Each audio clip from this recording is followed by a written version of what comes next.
बिस्मिल्लाहिर्रहमानिर्रहीम बिस्मिल्लाहिर्रहमानिर्रहीम। तबस्सुम उर्दू चैनल में आपका उस्ताद तारिक तबस्सुम आपके सामने है और आज हम फर्स्ट ईयर 11वीं जमात का ग्रामर का एक सबक पढ़ेंगे जिसका ताल्लुक़ है तशबीह, इस्तिआरा और तलमी के साथ। तो आइए शुरू करते हैं। ये इल्मे बयान से इनका ताल्लुक़ है, इन तीनों चीज़ों का। और इसके अंदर सबसे पहला रुकन जो आज हम पढ़ रहे हैं वो है तशबीह।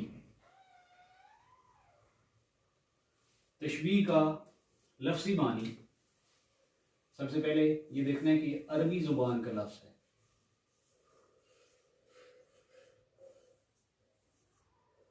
अरबी ज़ुबान का लफ्ज़ है और इसका लफ्ज़ी मानी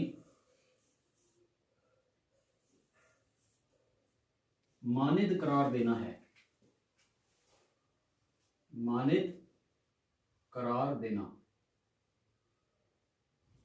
यानी किसी चीज के मानिद करार देना, किसी चीज को किसी दूसरी चीज जैसा कहना। और इस्तिलाह में जब हम लफ्ज लिखते हैं इस्तिलाह, तो इसका मतलब क्या होता है? इसका मतलब होता है कानून अदब, कानून ज़ुबान व अदब। यानी इस्तिलाह में कानून ज़ुबान अदब के मुताबिक किसी चीज को किसी दूसरी चीज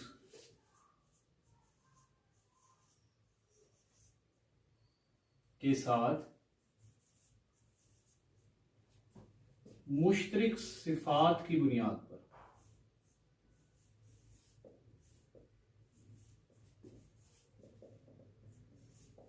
मानिद करार देना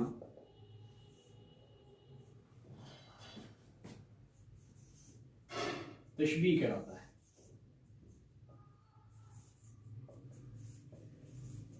यानी इस बात के अंदर, इस पूरे लेक्चर के अंदर जो सबसे अहम नुक्ता है वो मुश्तरिक सिफात का होना जरूरी है। यानी जिन दो चीज़ों को हम एक दूसरे के साथ मुशाबित दे रहे हैं और मानिद करार दे रहे हैं, उनमें कुछ सिफात मुश्तरिक होना ज़रूरी है। अगर सिफात मुश्तरिक नहीं होंगी तो वो तशबीह नहीं बनेगी।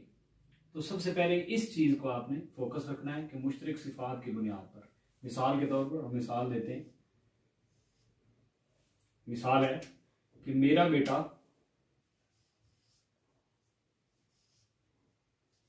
चांद की तरह है।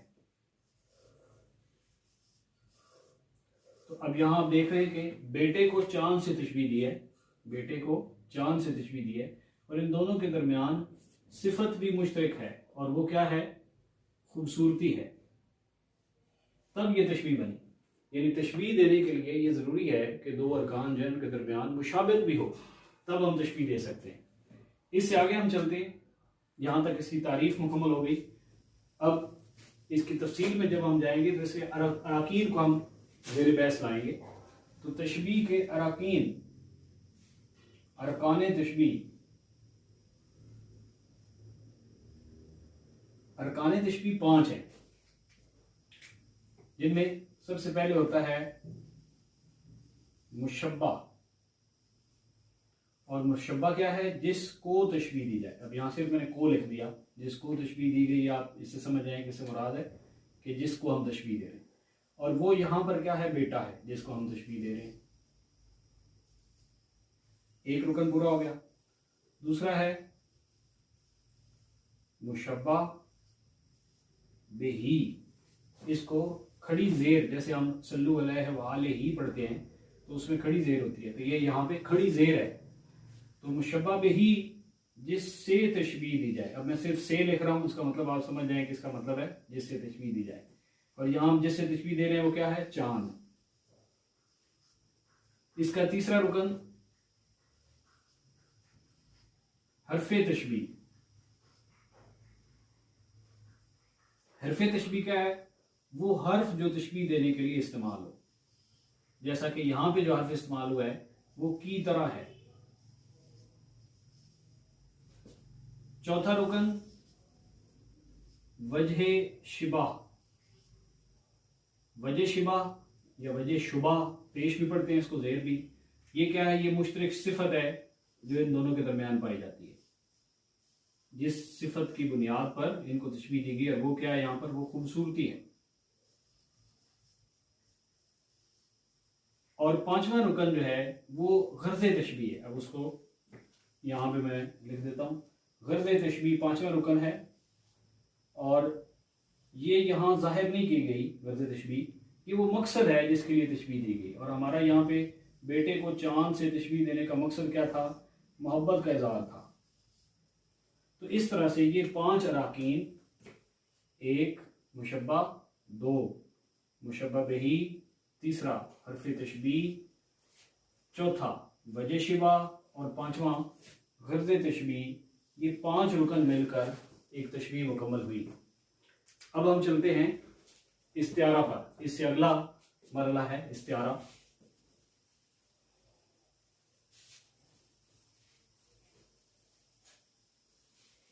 इसके बाद हम ये भी ज़ेर बहस लाएंगे कि ये पेपर में किस तरह सवाल आएगा, तो उसका भी मैं आपको एमसीक्यूज बना के दिखाऊंगा कि किस तरह से सवाल आता है। दूसरा रुकन हमारा जिसकी हम तारीफ पढ़ने लगे वो है इस्तिआरा।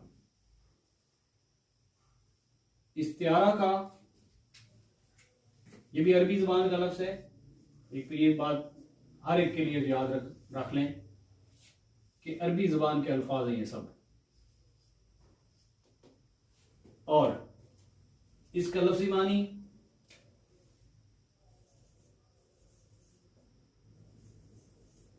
ये क्या है? उधार लिया गया। और इस्तिलाह में यानी उर्दू अदब के कानून के मुताबिक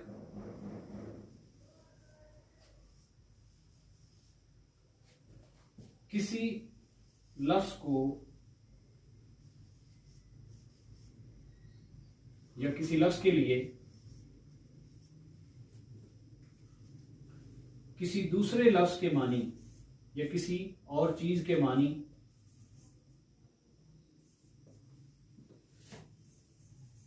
इस तरह उधार लिए जाएं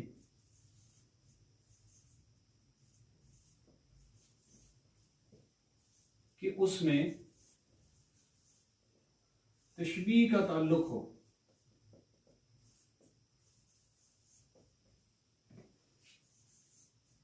इस्तिआरा कहलाता है। अब आप यहां पे अगर तवज्जो करें तो ये इस्तिआरा भी एक तरह की तशबीह ही है, और ये तशबीह की ज़रा मज़ीद जिसको हम कहते हैं रिफाइंड शक्ल, कि जब तशबीह दिया करते थे तो उसमें 3 रुकन आते हैं। जैसे हमने कहा मेरा बेटा चांद की तरह है, तो इसके अंदर 3 रुकन है, बेटा है, चांद है और की तरह है। 3 अरकान इकट्ठे हुए। लेकिन जब हम इसको इस्तिआरा में ढालेंगे तो वो सिर्फ ये बन जाएगा कि चांद कहां बैठा है। ये इस्तिआरा है और ये तशबीह है। यहां पे इसको आप लिख लें, ये तशबीह की मिसाल मैंने दी और ये इस्तिआरा की मिसाल। अब यहां आप इसका फर्क समझ लें कि है दरअसल वो भी तशबीह ही। इस्तिआरा भी एक तशबीह की किस्म है और ज्यादा रिफाइन किस्म है, क्योंकि इसके अंदर हमने सिर्फ एक रुकन चांद का जिक्र किया और जिससे तशबीह दी सिर्फ वो बताया, और ये नहीं बताया कि किसको चांद कहा गया। अब ये सुनने से और इसको देखने से, जुमले के साको सबाक से, बात की साको सबाक से, इसके खुद समझना है हमने कि यहाँ इस्तिआरा का मतलब, यहाँ चांद का मतलब क्या है और किसको चांद कहा गया। जुमले के पीछे साको सबाक देखकर और तहरीर को देखकर समझना है। मिसाल के तौर पर एक और मिसाल देता हूं। मीर अनीस मरसिया निगार हैं, मीर अनीस बहुत मारूफ। तो उनका वो अपने एक मरसिया में हजरत अब्बास रज़ियल्लाहु ताला अन्हो की आमद का मंजर बयान करते हैं मैदान जंग में, और किस तरह से उतरते हैं और किस तरह से लोग उनसे डरते हैं और वो किस तरह काफरों को मूली गाजर की तरह काटते हैं। इस मंजर को उन्होंने ऐसे बयान किया, किस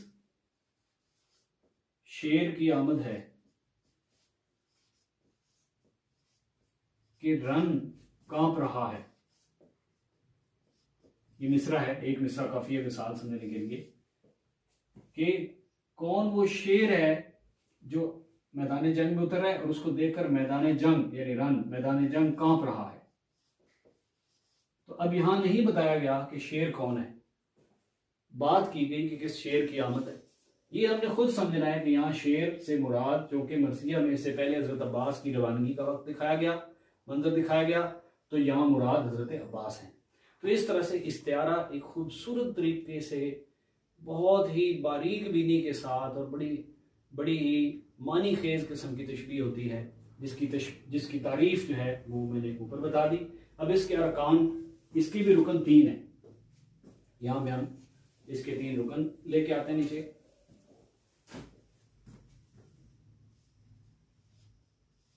अरकान इसके क्या है? सबसे पहला रुकन है मुस्तार लहू, दूसरा रुकन है मुस्तार मिनहू। ये अरबी जुबान के लफ्ज़ हैं इसलिए इनको इसी तरह पढ़ना है। इसे मुस्तार ला नहीं पढ़ना, बाद तुलबा इसको मुस्तार ला पढ़ रहे होते हैं, तो ला नहीं लाहू। ये मुस्तार मिना नहीं बल्कि मिनहू, सही तरीके से इसका तलफ़्फ़ुज़ ला किया जाए। और तीसरी इसकी किस्म क्या है? वजह जामे। मुस्तार लहू क्या होता है? जिसको तशबीह दी गई। और ये कौन है? जैसे शेर की आमद में कौन थे? हजरत अब्बास। मुस्तार मिनहू, ये जिससे तशबीह दी जा रही है वो है, यानी कौन है? शेर। और वजह जामे क्या है? ये मुश्तरक सिफत है। और मुश्तरक सिफत दोनों में क्या थी? बहादुरी थी। अब जो खास बात है इस्तिआरा की वो ये है कि इस्तिआरा में ये एक रुकन सिर्फ जाहिर होता है, मुस्तार मिनहू। लहू भी गायब होता है और वजह जामे वैसे ही गायब होती है। तो सिर्फ एक रुकन से हमने उसकी बात की तह तक जाना होता है कि यहाँ तशबीह किससे दी जा रही है। तो ये इसकी खूबसूरती भी है और ये कलाम को मजीद बेहतर करने का तरीका भी है। तो अब आज का सबक का तीसरा रुकन और आखिरी रुकन, और वो है तलमी। ये बहुत आसान है। तलमी का लफ्ज़ी मानी अरबी जुबान का लफ्ज़ है, ये तो सबके लिए आपको पता है, अरबी जुबान का लफ्ज़। और इसका लफ्ज़ी मानी इशारा करना। अब कानूनी अदब के मुताबिक यानी इस्तिलाह में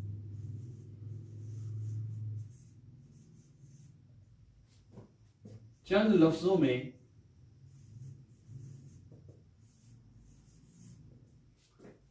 तारीखी वाक़े, आयत, हदीस या किसी मशहूर बात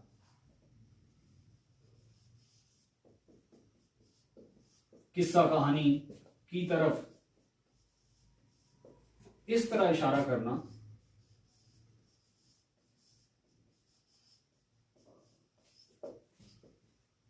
कि उसकी तफसील याद आ जाए।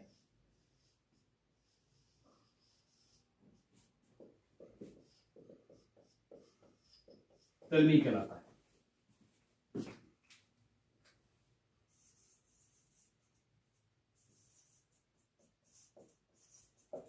अब मसलन एपीएस पेशावर का वाकया हम लिख देते हैं सानेहा पेशावर।